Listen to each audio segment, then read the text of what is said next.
Frente Radiosa. El conflicto no es karma, es democracia. Complicamos la discusión. Hablamos de política.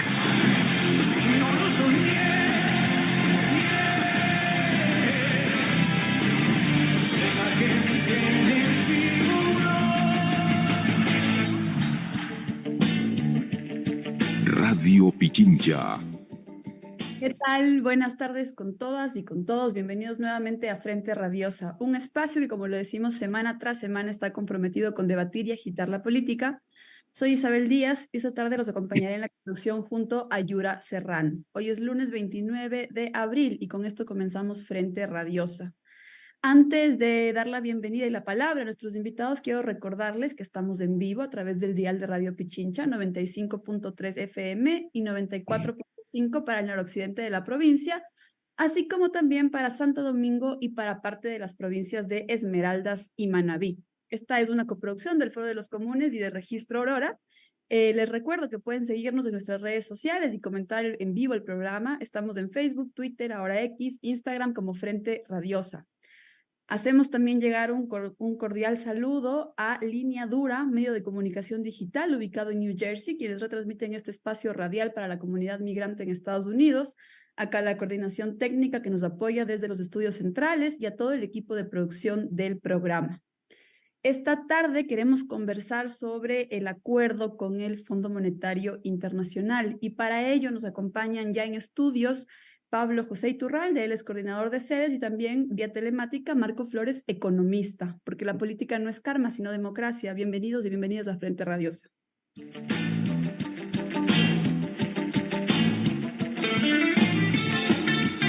Política de frente, porque la política es cambio y conflicto. Radio Pichincha. Bueno, ahora sí quisiera dar la palabra a nuestros invitados y arrancar pidiéndoles que nos pongan en contexto. ¿Qué es lo nuevo que trae este nuevo acuerdo con el Fondo Monetario Internacional y fundamentalmente en qué condiciones llega el país a afrontar esta coyuntura? Marco, bienvenido, tienes la palabra. Hola, qué gusto saludar a todos ustedes. Un saludo cordial también para la audiencia. Bueno, no hay mayor novedad en este crédito del Fondo Monetario. Casi siempre los países acuden al financiamiento del Fondo Monetario cuando están fiscalmente de rodillas, es decir, tienen serios problemas en la situación fiscal.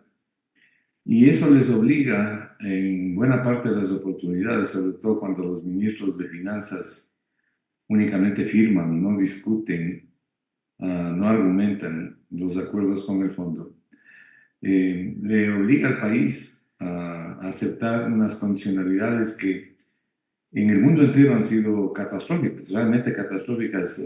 Literalmente no hay país que se libre de malos resultados con las políticas restrictivas que exige el Fondo Monetario. Claro, los países van sedientos de dinero y lo que el fondo le exige es austeridad, y una austeridad que se convierte en austericidio. Ahora el gobierno ecuatoriano no es la excepción y ha acudido al Fondo Monetario para pedirle un crédito y consigue un crédito de una cantidad sumamente elevada, $4.000 millones, que se supone será desembolsado por tramos en los próximos 4 años. Este crédito fundamentalmente va a servir para pagarle al propio fondo. Ahora, respecto de esto hay una polémica que a mí me parece que no es la adecuada. El Ecuador requiere reestructurar su deuda pública, tanto interna como externa, pero en la interna no hay mucho espacio. Y no es que sobre el espacio en la externa, pero es necesario buscar las posibilidades de reestructurar, fundamentalmente de diferir los pagos que están asfixiando el presupuesto del Estado. Y al asfixiar el presupuesto del Estado destruyen la inversión pública, porque los gobiernos neoliberales de los últimos 7 años no es que han reducido, sino que han destruido la inversión pública y las consecuencias están a la vista. Entonces, el Fondo Monetario por estatuto, por mandato de su estatuto, al igual que los otros multilaterales, no puede reestructurar créditos. Entonces, ¿qué hacen los países? En los últimos tiempos, por ejemplo, Argentina y ahora Ecuador. Argentina al igual que Ecuador, le pidió un nuevo crédito al Fondo Monetario para pagar el viejo crédito. Claro, en el caso de Argentina estamos hablando de 46.000 millones de dólares. Acá nosotros hemos pedido 4.000 millones. Yo calculo que en el año actual, en el año 2024, más o menos se pueden desembolsar unos 1.600 millones de dólares. Pero ni dedicando todos los 4.000 millones de dólares a la deuda que el Ecuador tiene actualmente, antes de ese crédito, con el Fondo Monetario, alcanzamos a pagar lo que debemos cubrir en los próximos 4 años. En los próximos 4 años debemos cubrir más de 5.000 millones de dólares. El Ecuador le está debiendo, esta es otra de las cosas que yo he visto, que hay errores en las informaciones en las redes sociales. Lo que el Ecuador le debe al Fondo Monetario son 8.308 millones de derechos especiales de giro. Los derechos especiales de giro son la moneda del fondo, y en derechos especiales de giro están todas sus cuentas, de una manera virtual, un invento. Pero esos 8.308 millones de derechos especiales de giro significa que el Ecuador ahora mismo, antes del nuevo crédito, le está debiendo 10.966 millones. Y de esos 10.966 millones, en los próximos 4 años, es decir, en el periodo de desembolso del nuevo crédito, el Ecuador tiene que pagar más de 5.000 millones de dólares. Me queda clarísimo. Muchas gracias por esta primera intervención. Quisiera ahora darle la bienvenida a Pablo y también pedirle una primera lectura sobre las condiciones en las que llega el país a este nuevo acuerdo con el fondo y también tu opinión sobre las implicaciones que este podría traer, porque se ha hablado de varios elementos como eliminación del subsidio a los combustibles, reformas a IES, entre otros. Entonces me parece importante también ir tejiendo estas afectaciones que podría tener el país. Bienvenido, Pablo. Muchas gracias, muchas gracias. Sí, yo solamente una aclaración chiquitita. Ya no soy el coordinador del Centro de Derechos Económicos y Sociales. Muchas gracias. Esto sí, era necesario decirlo. Bueno, es un gusto poder estar acá y compartir algunas ideas con ustedes. Yo diría, en primer lugar, que comparto con la lectura que tiene Marco. Yo diría, pero me preguntaría en primer lugar por la sostenibilidad del crédito. Como mencionó Marco, el crédito con el Fondo Monetario en este momento no va a ser para inversión pública, no va a ser para hacer inversiones productivas, sino que se va a destinar para el pago de la deuda. Y eso nos preocupa porque lo que tendríamos que pensar es hasta cuándo vamos a seguir pidiendo créditos para seguir pagando deuda externa. Y resulta que en Ecuador, en el 2018, teníamos cero dólares de deuda con el Fondo Monetario Internacional. Pero en el 2019 ya habíamos adquirido 1.000 millones. En el 2020, 4.149 millones. En el 2021, 6.849 millones. En el 2022, 8.113 millones. En el 2023, 7.900 millones. Para el 2024 ya tendremos una deuda con el Fondo Monetario Internacional de 12.000 millones de dólares. Y el problema es que no entendemos, no están los beneficios claros sobre este préstamo. Porque el préstamo debería de servir o para tener resultados macroeconómicos o para tener resultados sociales, ¿no es cierto? Pero ninguna de las dos cosas se han dado. Resulta que después de haber adquirido, de haber realizado 2 contratos con el Fondo Monetario Internacional, el país hoy día no logró reducir pobreza, no logró reducir desigualdad social, no logró mejorar el empleo, pero tampoco se lograron cumplir con las metas macroeconómicas. Las reservas internacionales han disminuido en un 48% respecto al año anterior.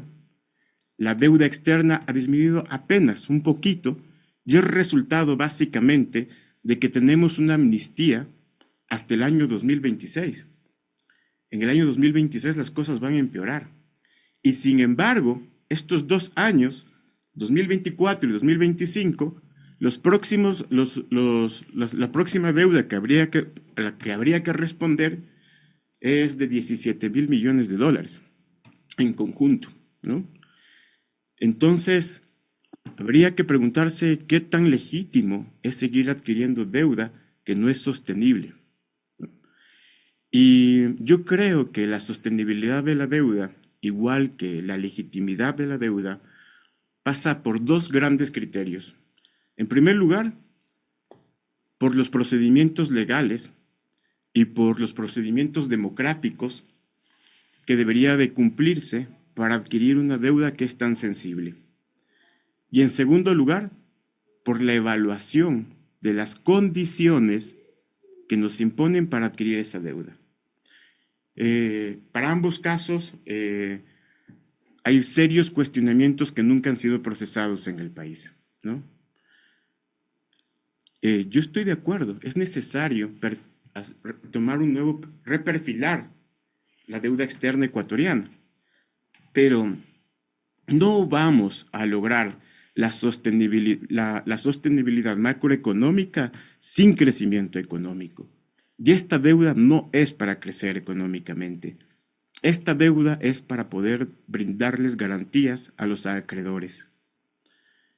Y en segundo lugar, habría que ver si estamos cumpliendo con las normas legales del Ecuador. El país, ya saben, acá ya se determinó que un acuerdo con el Fondo Monetario Internacional supuestamente no es un acuerdo internacional y por lo tanto no tiene que pasar ni por la Asamblea Nacional ni por la Corte Constitucional. No obstante, aunque haya dicho ya eso la Corte Constitucional, hay que replantearse estos criterios porque debería estar prohibido en este país adquirir deuda para pagar más deuda. La Constitución dice que eso no es posible, que la única alternativa o excepción es cuando la adquisición de nueva deuda se la hace en mejores condiciones que la deuda anterior. Pero esto se ha interpretado solamente en términos de la tasa de interés, que ni siquiera de eso estamos seguros si es que es así.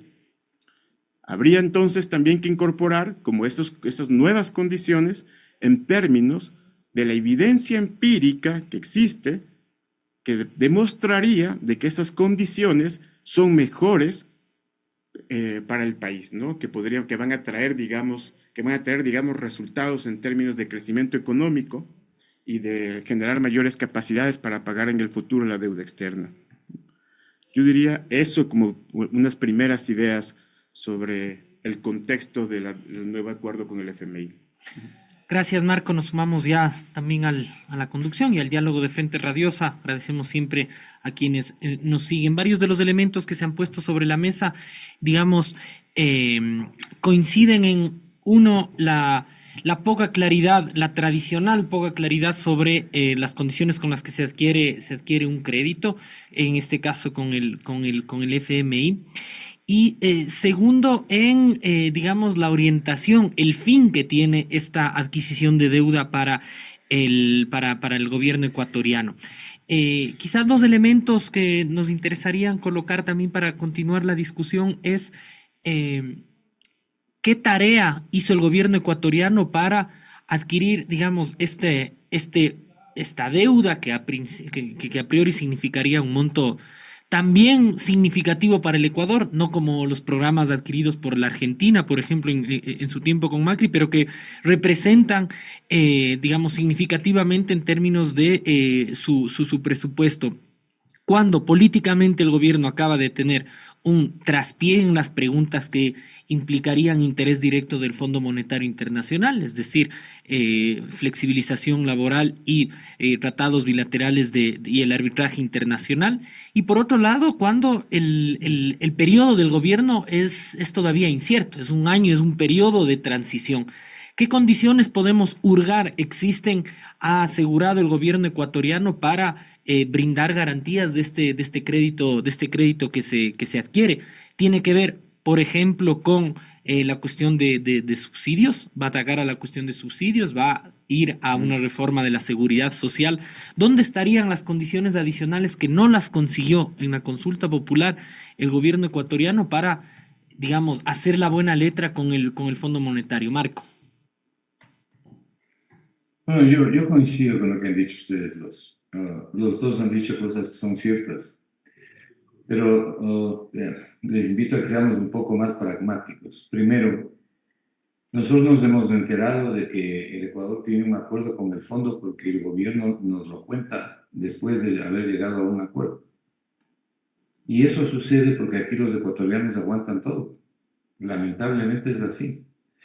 No hay ninguna transparencia. Ese acuerdo debía haber sido planteado a la gente que va a pagar, o sea, a los ecuatorianos, antes de decir sí o de decir no. Pero eso no han hecho los gobiernos en los últimos 7 años. Lo mantienen en reserva. Pero yo les puedo asegurar que el ministro de Finanzas no ha puesto una coma en ese acuerdo. Ha aceptado plenamente un programa escrito y diseñado por el Fondo Monetario.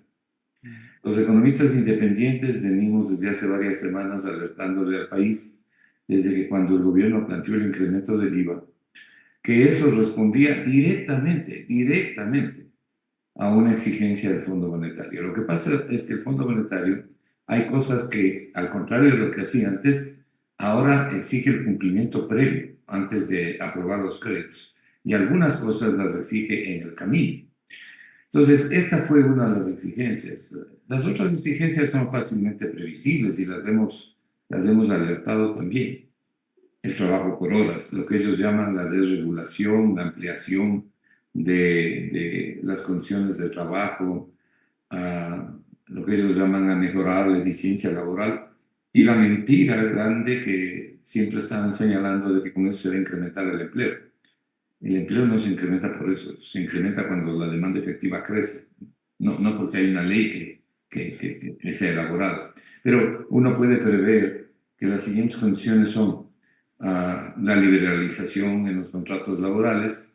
El otro punto, evidentemente, es el incremento del precio de los combustibles a nivel internacional, sea que lo hagan gradualmente, sea que lo hagan de una sola vez, incluyendo los combustibles de producción nacional.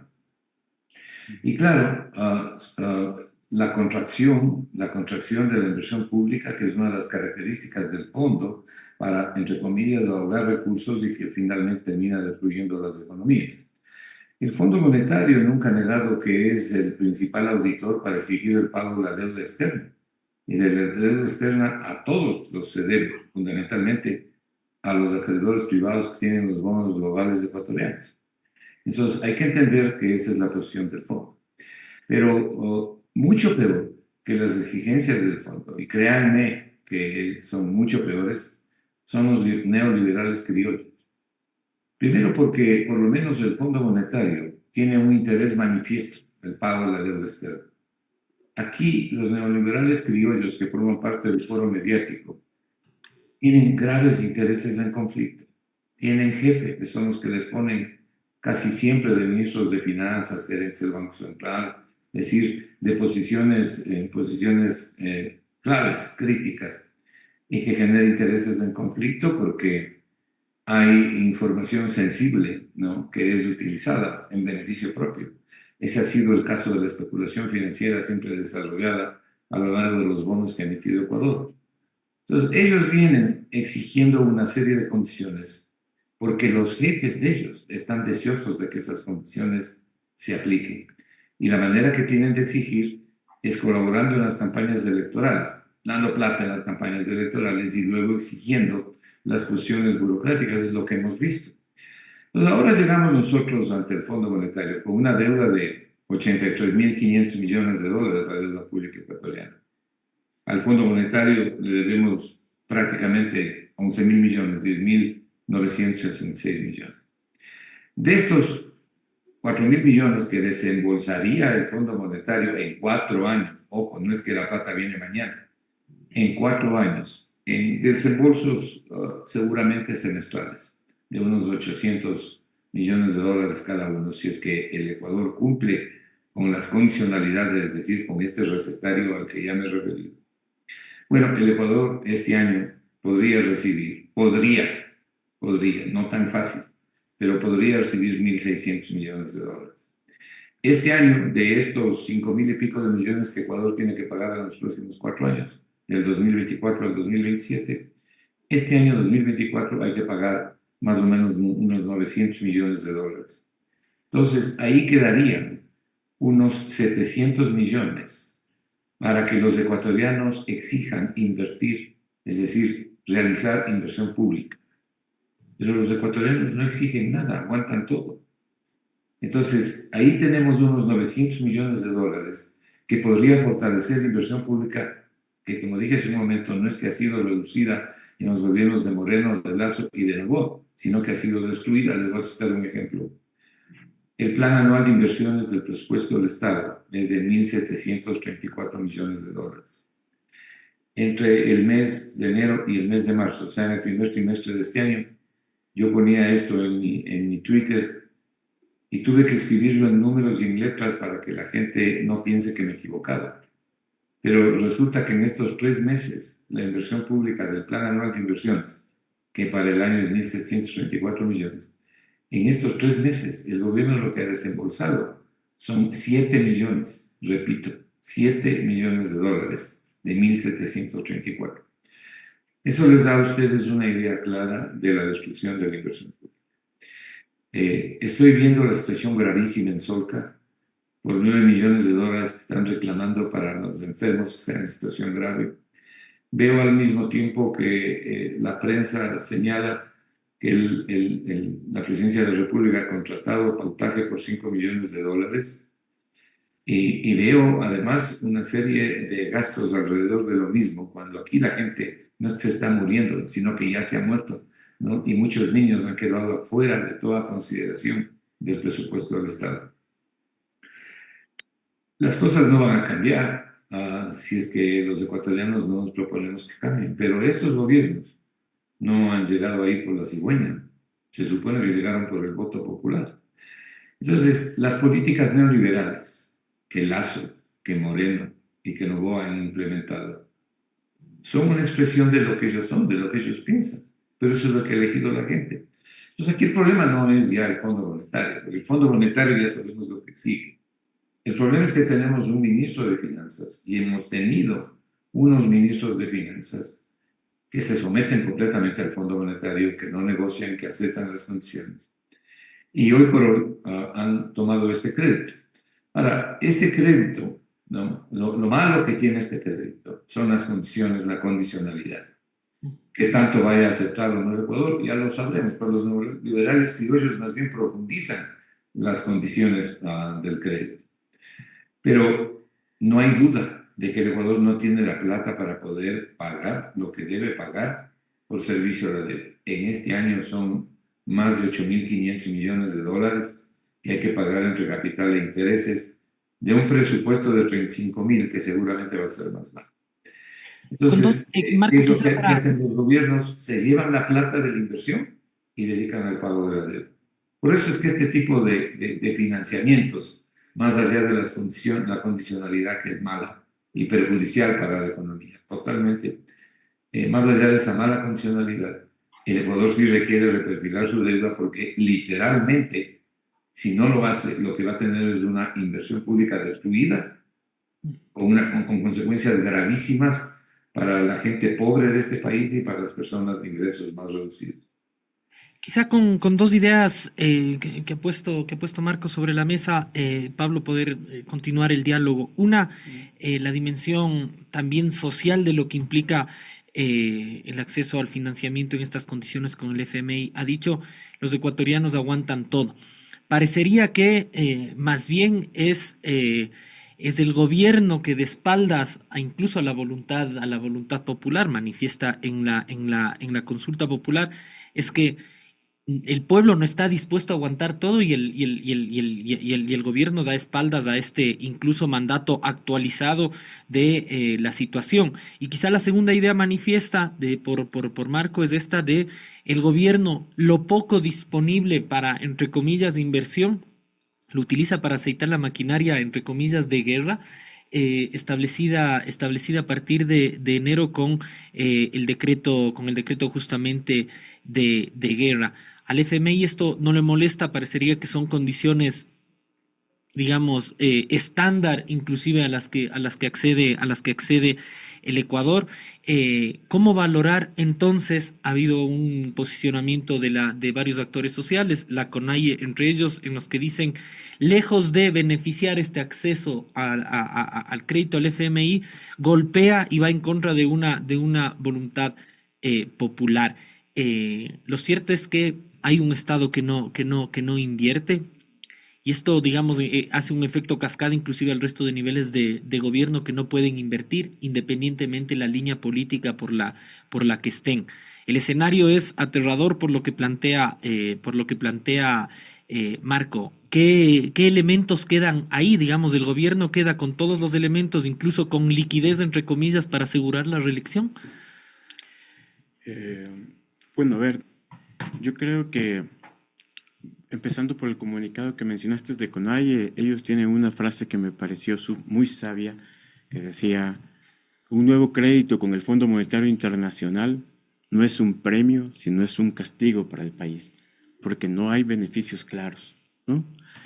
Y creo que conversar sobre los efectos que ha tenido a nivel social, a nivel de pobreza, del impacto que ha tenido sobre la seguridad, porque la falta de recursos para poder financiar programas de seguridad también ha influenciado en el escenario catastrófico que tenemos ahora sobre el descontrol de bandas y etcétera, ¿no? Y también creo que hay que destacar ahí una dimensión ambiental a la que no le sabemos dar tanta atención, y es que la deuda externa en este país se paga con recursos naturales, con explotación de petróleo, que viene fundamentalmente de la Amazonía, y que después se va a pagar mediante minería o cualquier otro recurso. Y yo creo que estamos en un punto crítico de la deuda externa como para pensar esto en términos, digamos, solamente de cómo le vamos a dar sostenibilidad. Yo creo que ya la deuda es insostenible. Y voy a decir algo que podrá sonar radical, pero yo creo que en el 2026 el default es imposible de evitar. ¿Sí? Para el 2026 se acaba el periodo de gracia que había conseguido Richard Martínez, que eso es solamente patear la pelota para adelante y poner el problema y resolver el problema después. Y creo que va a ser muy difícil que se pague. ¿Y por qué yo creo que es importante discutir esto? Porque una vez que los riesgos de default ya es evidente, seguirse endeudando para patear la pelota después es solamente prolongar el default y pagar luego, pero más endeudado, ¿no? Y no sé si es que eso es legítimo. Mejor dicho, yo creo que eso no es legítimo de ninguna manera. Creo que lo que hace falta ahora en este país es ver quién se está beneficiando de la nueva deuda adquirida, y eso implica establecer, digamos, de manera similar que se hizo en el 2008, cuando se declaró default, y en el 2010, cuando se realizó la auditoría de la deuda externa, y se determinó quiénes estaban beneficiando y por qué se estaban generando políticas de endeudamiento que solamente nos endeudaron más, pusieron condicionalidades, sacrificaron socialmente a la gente, sacrificaron ambientalmente a nuestros recursos naturales. Y lo que se descubrió en ese momento es que una buena parte de la política de endeudamiento se había realizado para beneficiar a ciertos acreedores que estaban atrás de la deuda, de los bonos privados, y se descubrió que eran exfuncionarios públicos que tenían información privilegiada sobre los bonos y que por lo tanto podían especular.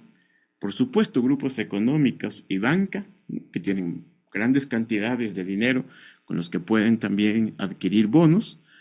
Y la iglesia también estaba atrás. Creo que habría que pensar mucho en cuáles son los tenedores de la deuda y por qué están impulsando, ¿no? Por qué están siendo respaldados por el Fondo Monetario Internacional para este caso. ¿Hasta qué punto, no? Ya no hemos ingresado en un ciclo de endeudamiento, reestructuración de deuda, más endeudamiento, reestructuración de deuda, ¿no? Y yo creo que eso definitivamente, si es que el ciclo va a continuar, no es legítimo. Habría que pensar y abrir un gran debate sobre cuáles podrían ser las salidas. Gracias, gracias, Pablo. Creo que se Quisiera... está acabando el tiempo.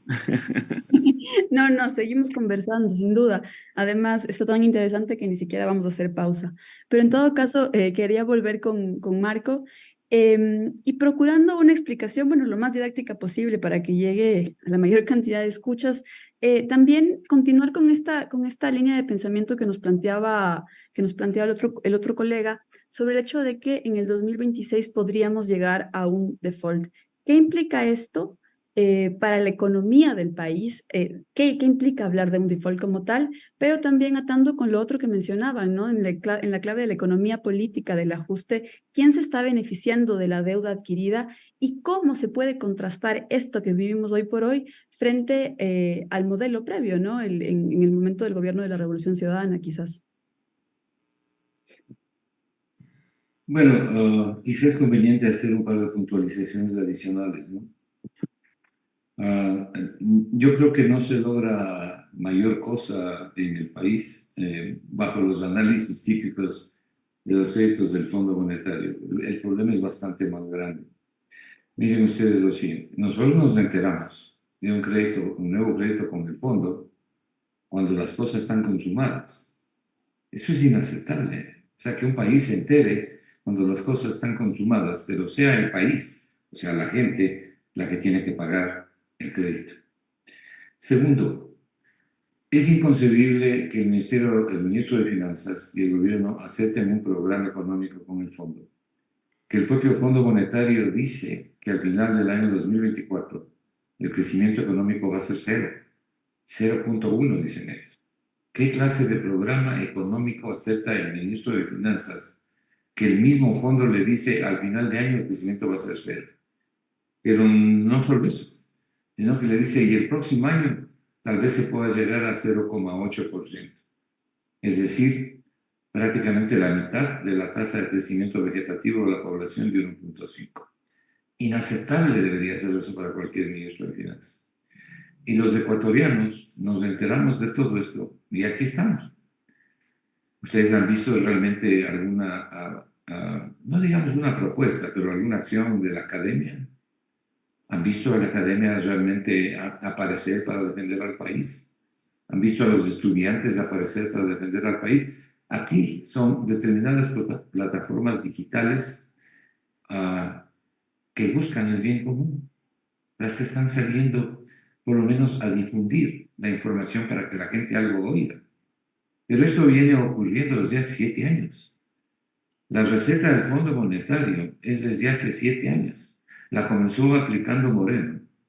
Lazo la llevó al extremo brutal. Hoy puse yo, más bien dicho, acabo de poner un segundo artículo en el X, en el Twitter, para que la gente conozca que en el gobierno de Lazo se dedicaron a las instituciones públicas, a las cuentas de las instituciones públicas.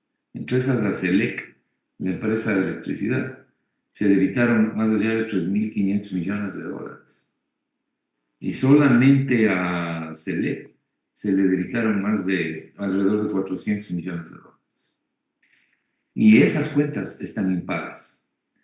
Crecieron un poco, luego se redujeron un poco, pero el saldo ahorita por devolver de los débitos realizados a estas instituciones que les dejan paralizadas sin recursos es más de 3.500 millones de dólares. Eso hizo el gobierno de Lazo. Liquidó la inversión pública. Que los ecuatorianos no estamos viendo cuál es la situación de los hospitales, de la salud en general, de la educación. Pero no ejercemos la suficiente presión cívica, justa, patriótica, constitucional ante el gobierno para que cambie estas políticas. Aquí este país está regido por unas élites voraces, ¿no?, que han rebasado todo el nivel de codicia y que hacen leyes para favorecerse y que la asamblea las aprueba y la gente simplemente mira desde lejos. Entonces, yo creo que lo que trato de decir es con esto. es que hay que hacer una invitación fundamentalmente a la gente. Porque si no le despertamos a la gente, si no le hacemos opinar a la gente, si no hacemos que la gente exprese lo que siente, lo exprese al gobierno, las cosas no van a cambiar. Y de hecho no han cambiado en los últimos 7 años. Los resultados de los últimos 7 años, en el plano económico, socioeconómico en general, no pueden ser peores. 66% de desempleo y subempleo. Un país que luego de aplicar una receta durante 7 años viene y muestra que lo que tiene es 34% de empleo adecuado. Pero mientras tanto hay la segunda ola migratoria más alta después del feriado bancario. La gente no tiene trabajo. Los ingresos no alcanzan en un país como este, que es exageradamente alto. Y a este país le suben el IVA. Y se le dijo al gobierno que no iba a recaudar lo que estaba diciendo. La recaudación está cayendo y ha caído en el primer trimestre. Es decir, esta política económica no tiene ni Dios ni ley. Es un verdadero desastre para la mayoría. En esas condiciones llega este acuerdo con él. Y nos dicen encima de eso que no vamos a crecer. ¿A quién le reclamamos? ¿Al fondo o al ministro de Finanzas o al gobierno? Pero lo que ocurre es que en este país no pasa nada. Suficiente es ver la Asamblea Nacional. Entonces mi invitación es a eso. Mi invitación es a difundir las ideas, pero con el contenido que nos permita que la gente exija el respeto a sus derechos. Y eso es lo que yo por lo menos no veo desde hace bastante tiempo en el país. Queda clarísimo, muchas gracias. Quizás retomando esta invitación y pensando en los procedimientos democráticos que tenemos por delante para poner freno y vigilar este tipo de acuerdos. Volver contigo, Pablo, ya mencionabas algo sobre el comunicado de la CONAIE en el que insta a la Asamblea Nacional, a la Corte Constitucional, y a la sociedad civil a actuar de inmediato para transparentar sobre todo los términos y alcances de este acuerdo. Algo similar también ha pedido la Revolución Ciudadana cuando insta al gobierno a que busque la aprobación democrática vía Asamblea Nacional. ¿Cuál es tu lectura? ¿Hay las condiciones políticas? ¿Hay espacio para que eso llegue a buen puerto, si lo podemos poner en esos términos? Y además conectando con lo que mencionábamos ya previamente, en caso de que tuvieran que hacerse reformas al IES, nuevos recortes para los GATS, ¿qué tipo de ajustes o de reformas legislativas incluso se debería buscar el gobierno para poder concretar aquello?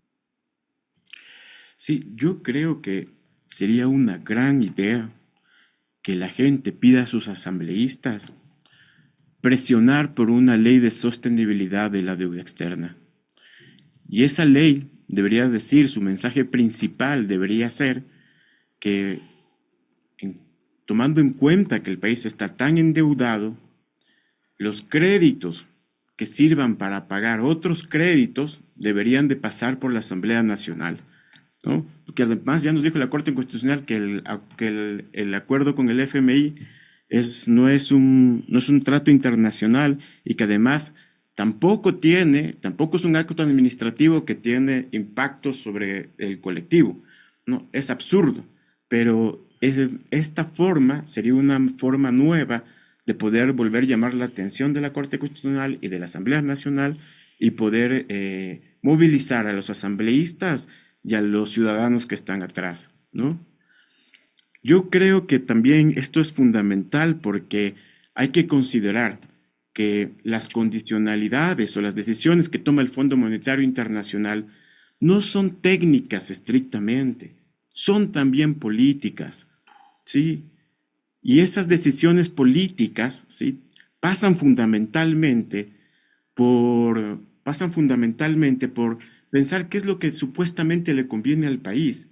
Y el Fondo Monetario Internacional, no sé si es que es porque son malos o si es que hay ahí una teoría de la conspiración, los funcionarios del Fondo Monetario Internacional son gente que pertenecen a la comunidad financiera, que trabajan en Wall Street, en bancos privados, etc.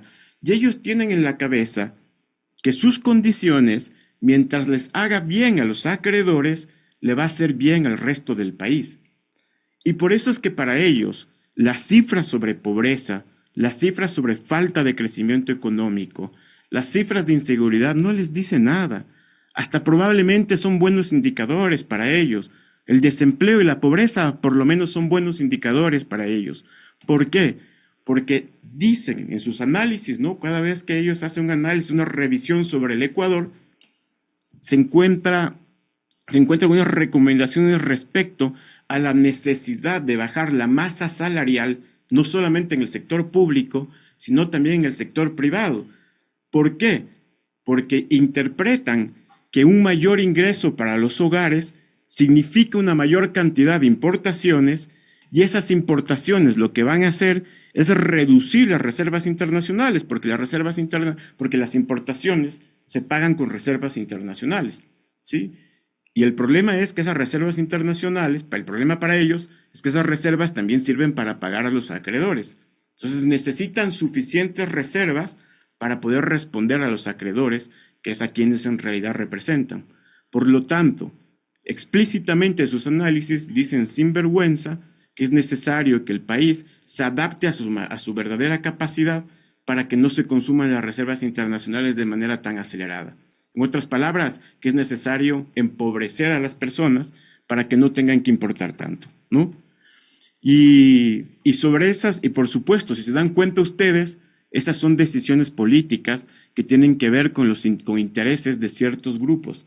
De ahí la gente tendrá que decidir de manera democrática a qué intereses en realidad quiere representar, si a los intereses de los acreedores o a los intereses de los estratos a los que pertenecen ellos, ¿no? Y ellas. Pablo, quizá quedándome contigo respecto a no prescindir un poco de esto que planteas tú, el entorno político alrededor de una medida económica como esta, digamos, con implicaciones directas en varias dimensiones. Una de ellas es quizá ya se lo mencionaba con Lasso y con Moreno en su momento, pero la deriva autoritaria del gobierno, o sea, en un contexto de deriva autoritaria, cuando tiene un resultado, para pensar el acuerdo con el FMI, negativo, y que en caso ideal le tocaría negociar con la Asamblea Nacional un acuerdo de esta magnitud, ¿qué herramientas le quedan de margen directo para asegurar, digamos, el desembolso del FMI? Se ha dicho en materia económica, se ha planteado subsidios, se ha planteado, pero para mantener viva esa legitimidad que tú planteabas en términos sociales, ¿qué necesita el gobierno? Marco decía, el país, la gente en Ecuador aguanta todo. ¿Cómo el gobierno puede hacer que la gente siga aguantando todo cuando las condiciones económicas siguen precarizándose más? Cuando empieza a haber una contestación como la que ocurrió en la consulta popular, cuando el gobierno entra casi en una angustia de pensar ya la reelección a corto plazo, es decir, ¿qué gasolina tiene que inyectar el gobierno para que le siga rindiendo frutos una cuestión como esta en este escenario, ¿no? Es una pregunta difícil, pero hay algunos datos objetivos que dan cierta claridad, ¿no? Miren, en el acuerdo de marzo del 2019, en los documentos se podía leer que se iba a destinar $200 millones para gestionar las posibles tensiones con sectores vulnerables que iban a ser afectados por el acuerdo. Y uno diría, para gestionar eso, entonces programas sociales, ¿no? Iban a ver cómo iban. No. Era para propaganda, fundamentalmente propaganda. Y en cambio, sobre el financiamiento, digamos, para la represión, de eso no se decía nada, pero ahora tenemos, en cambio, un plan de recaudación fiscal que está dirigido específicamente para eso y que no sabemos en qué podría terminar, ¿no? Entonces, de lo que sí podemos estar seguros es que la gente va a reaccionar y por lo tanto ellos van a buscar los mecanismos de gestionar. Yo creo que un programa tan agresivo como los del fondo no se pueden implementar sin un fuerte planteamiento de mecanismos tanto de represión como de propaganda, ¿sí? Y eso está altamente, digamos, aceptado por el fondo. En realidad hay un dato, por ejemplo, que me llama muchísimo la atención. El gobierno acaba de invadir de manera armada una embajada. Y yo pensaba, ¿qué es lo que va a responder el fondo? Y sin embargo, el fondo no dijo nada. De hecho, el riesgo país no se movió ni un poquito, ¿no? Y eso es sorprendente, es realmente sorprendente, porque uno entendería que el Fondo Monetario Internacional, siendo parte de las Naciones Unidas, ¿no? Tendría que por lo menos hacer un llamado de atención, haber buscado algún mecanismo, hacer consultas, etcétera, pero no pasó en absoluto. Y retomando la idea de que las decisiones del Fondo Monetario Internacional también son políticas, eso nos pone en un escenario bien complicado, porque Ecuador se aísla, está aislado diplomáticamente, cada vez se puede aislar diplomáticamente más, porque digamos todos los países han reprochado, han condenado la invasión de la embajada, y tenerlo al Fondo Monetario no solamente como una salvación económica, sino también como un respaldo político, hace que nos tengan el sartén por el mango, ¿sí? Yo creo que eso contribuye a que se plantee, a que tengamos, digamos, un acuerdo muy agresivo en términos de exigencias de ajuste fiscal y de austeridad fiscal. Aún más concesión de las que estila el Fondo Monetario. Sí, digamos, no es muy como Marco ya lo mencionó, no es muy difícil imaginarse qué tipo de reformas tienen que hacer porque ya lo han hecho casi todo. Les queda la seguridad social, la reforma laboral, la privatización de las empresas públicas, pero el gobierno siempre puede negociar, tratar de confrontar. Pero en este caso yo no veo ninguna posibilidad de que el gobierno haga eso. Okay.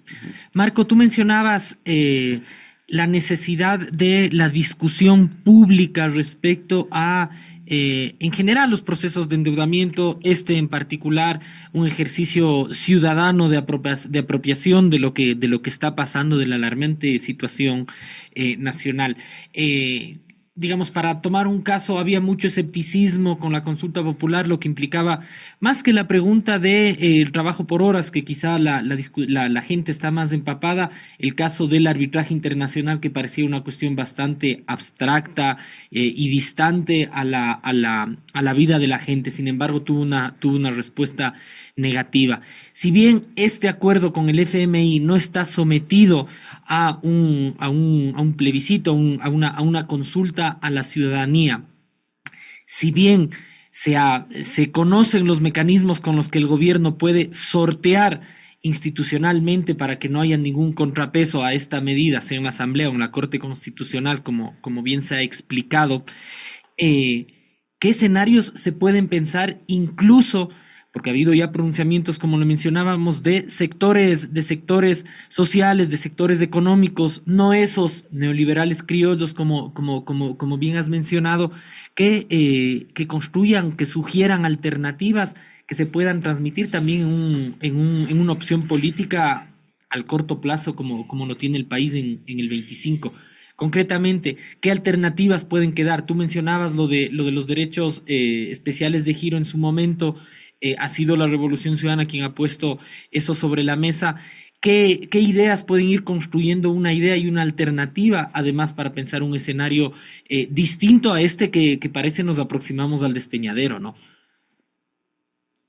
El Ecuador está viviendo de remendar el presupuesto desde hace 7 años. Remendar el presupuesto del Estado con destrucción de la inversión pública, sobre todo destrucción de la inversión pública, ¿no? Déficit, atrasos en los pagos y mayor endeudamiento. Esa es la historia del Ecuador de los últimos 7 años. Pero yo les quiero invitar a reflexionar sobre algo, porque tal como yo he visto las cosas en los últimos 7 años, en los últimos tiempos he estado dedicándole más tiempo a pensar qué fue lo que hicimos mal en el Ecuador, por qué estamos metidos en este pantano, por qué no salimos de este pantano, por qué no tenemos capacidad de reacción efectiva. Y encuentro algo que es obvio. En estos últimos 7 años la derecha ha ganado en la segunda vuelta porque ha hecho una minga de todas las derechas.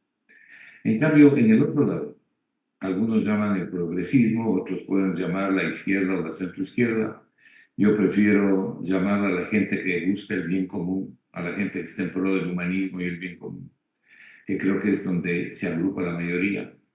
Porque uno de los problemas graves de la izquierda es que no ha mejorado su eficiencia. Y es doloroso decirlo, pero es una realidad. No ha mejorado su eficiencia. Y hay que ser solidario, pero la solidaridad debe estar atada a la eficiencia y viceversa.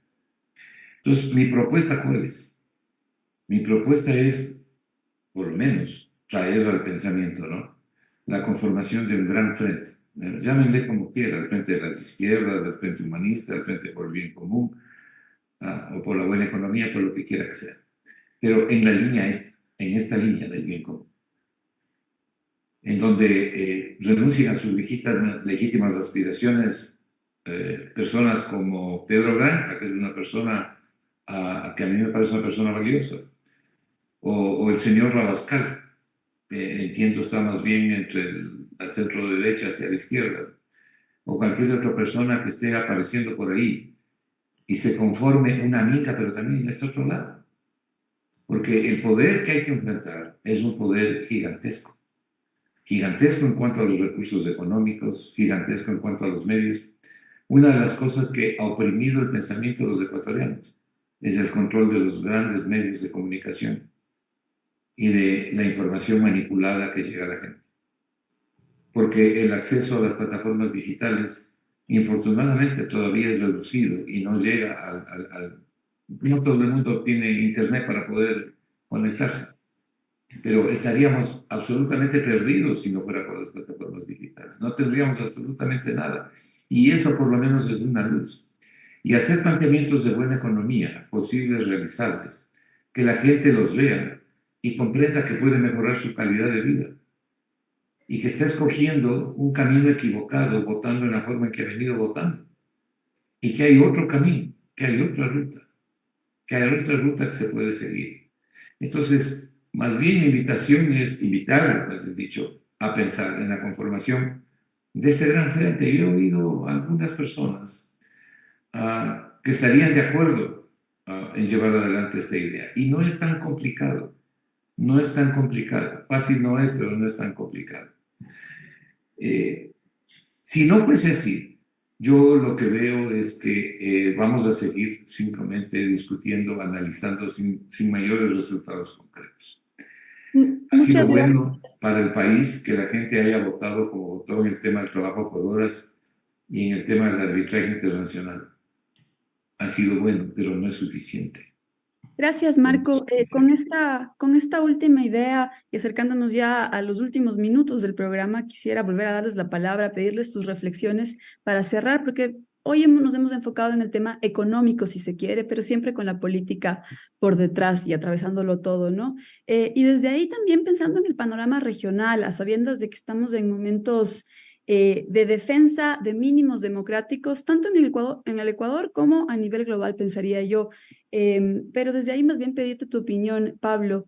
¿Qué tenemos por delante? ¿Cómo defender mínimos democráticos, en este caso, de cara a lo que se viene con el fondo?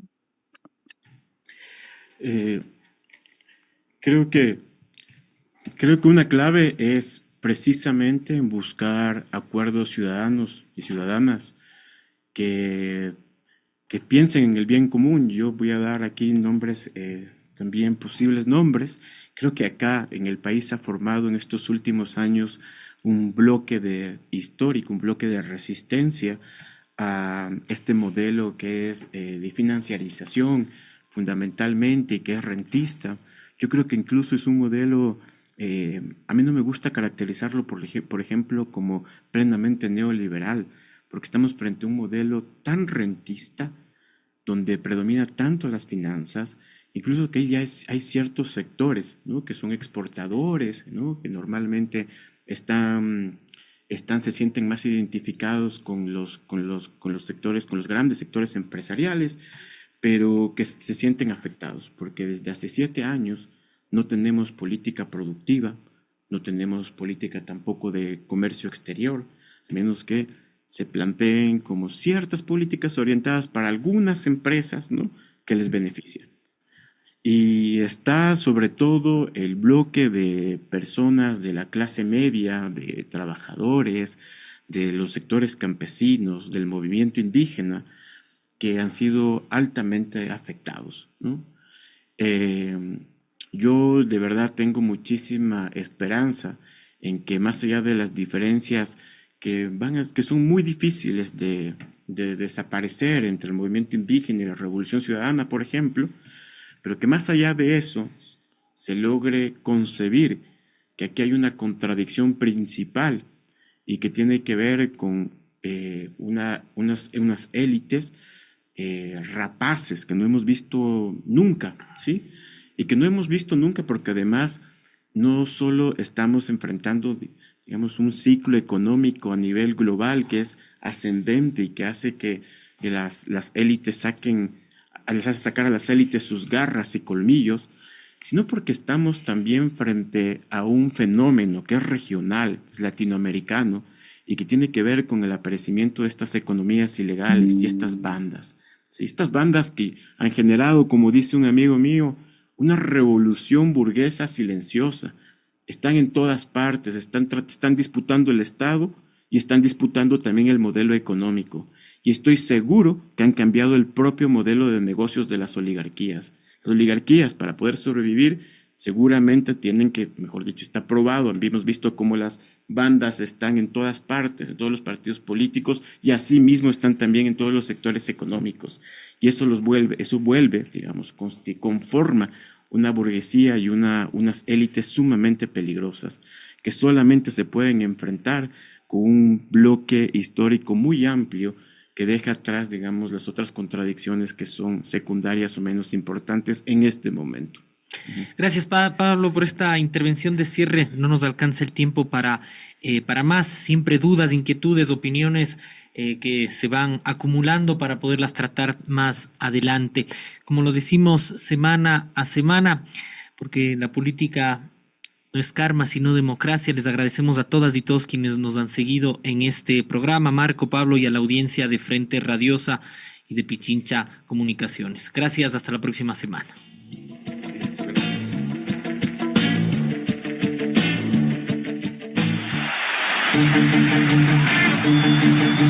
Una coproducción del Foro de los Comunes, Registro Aurora y Ecuador para Largo.